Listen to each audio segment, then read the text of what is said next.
देखिए यहाँ पर एक पोयम है बाइजेंटियम, और बाइजेंटियम को लिखा है विलियम बटलर यीट्स ने। बाइजेंटियम जैसा कि विलियम बटलर यीट्स ने इसके पहले सेलिंग टू बाइजेंटियम लिखा 1926 में, लेकिन बाइजेंटियम को 1930 में लिखा। बाइजेंटियम को पब्लिश किया गया 1932 में, 1932 में, और इसको अपने collection words for music perhaps and other poems. William Butler Yeats ने बाइजेंटियम को किस कलेक्शन में पब्लिश किया? Words for music perhaps and other poems में। इसकी स्ट्रक्चर की बात करें तो बाइजेंटियम में 40 लाइन्स हैं, 40 लाइन है, 5 स्टेंजा, एक स्टेंजा में 8 लाइन है। इसकी थीम क्या है? बाइजेंटियम की थीम है permanent versus transient, physical world versus spiritual world, human imperfection versus perfectness of art. Sequel और सिस्टर पोएम की बात करें तो सेलिंग टू बाइजेंटियम है। इसकी सेटिंग कहाँ पर है? A night in the city of Byzantium. Byzantium के शहर में एक नाइट का, एक रात का दृश्य दिखाया गया है। समरी की बात करें तो the poem Byzantium deliberates what happens at night in the city of Byzantium through the first person perspective। ये बाइजेंटियम ये बताता है कि जो बाइजेंटियम की शहर में एक रात को हुआ क्या था, उसी बारे में। एज द नाइट इमर्ज, जैसे कि रात जो है बाइजेंटियम के शहर में खो गई। डेज एक्टिविटीज रिसीड, और दिन की एक्टिविटीज सारी शांत हो गई, बंद हो गई। The drunken soldiers of the emperor's are asleep, और जो है एम्परर्स के जो बहुत ज़्यादा ड्रंकर सोल्जर्स थे वो भी सो चुके हैं। And song of night walkers to fades along with other night sounds after the great cathedral gong. और इस तरह से जो है वहाँ पर मतलब रात के इस दृश्य में एक अजीब टाइप की आवाज़ आ रही, साउंड हो रही है। नाइट वॉकर्स की जो रात को चल रहे हैं बहुत ज़्यादा, टू फेड्स बहुत ज़्यादा पी रखे हैं, या मतलब बहुत ज़्यादा मतलब अंधेरा है एकदम से। The starlit and moonlit dome distance everything that is human.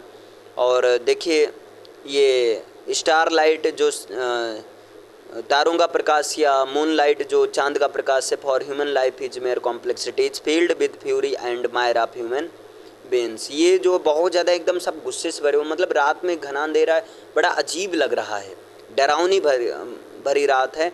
As he observe, जैसे ये ऑब्जर्व करते हैं सीन अराउंड इन, अपने चारों ओर जिस तरह के ये सीन को ऑब्जर्व करते हैं। The speaker sees an image floating in front of him. Speaker कहते हैं कि उसके सामने ऐसे मतलब इमेज आ रही थी, अजीब वो टाइप की इमेज बह रही थी। The speaker addresses spirit of as superhuman for it reflects the ultimate truth of truth in life and life in truth. और स्पीकर को ऐसा कुछ लगता है जैसे कोई स्पिरिट सुपर ह्यूमन की आई और वो अल्टीमेट करो ट्रूथ का, कि truth in life, life in truth. ये सारी चीज़ें ऐसे संबोधित कर रही हूँ। The poet follows the floating image. Poet जो उस फ्लोटिंग, उस भागती हुई, उस तैरते हुए इमेज के पीछे चलते हैं। To find a golden bird perching on a golden tree like a miracle. एक मिरेकल की तरह, जैसे गोल्डन ट्री पर एक गोल्डन बर्ड जो है पर्चिंग है बैठी हुई, उस चीज़ को फॉलो करते हैं। It calls and scorns the birds of mire and blood. और इस तरह से वो बर्ड्स को बुलाते हैं और स्कॉर्न्स करते हैं, और क्या कहते हैं, मायर एंड ब्लड। और बाकी नेक्स्ट पेज पर है। चलिए पहले नेक्स्ट पेज वाला कर देते हैं, फिर इसके बाद में। एट मिडनाइट, रात के समय, आधी रात के समय, image flowed through the flames across the emperor's pavement.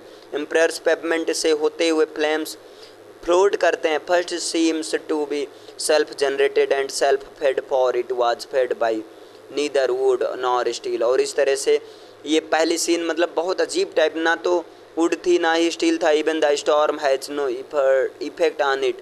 और यहाँ तक कि स्टॉर्म भी इस पर कोई इफेक्ट नहीं डाल सकते थे।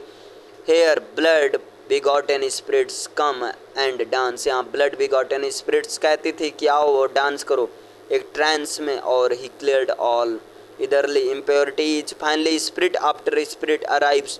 और बाद में इन्होंने देखा कि कई सारी स्पिरिट्स आ रही हैं।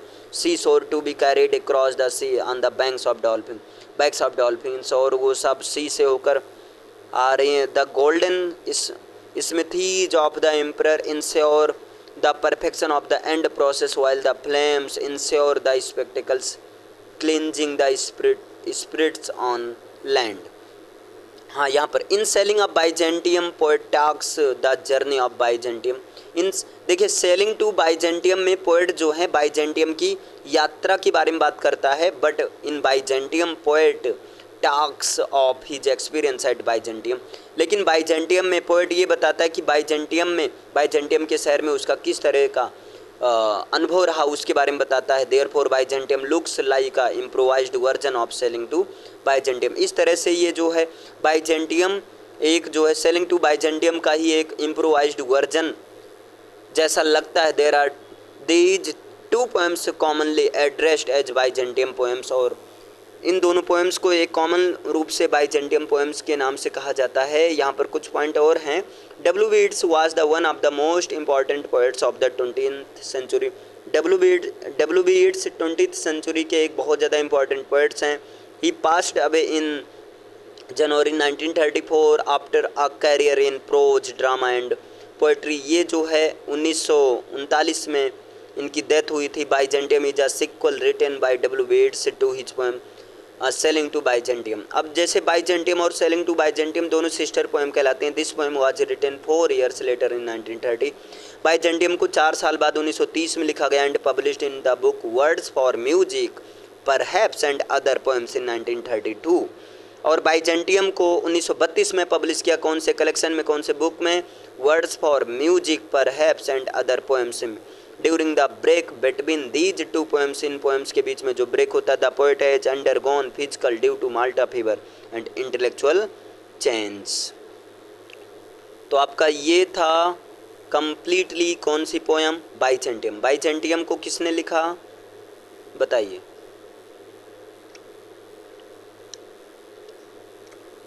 विलियम बटलर येट्स ने लिखा था। और याद रखना इसको किस कलेक्शन में पब्लिश करवाया था, किस बुक की कलेक्शन में? Words for music perhaps and other poems. Okay, thank you.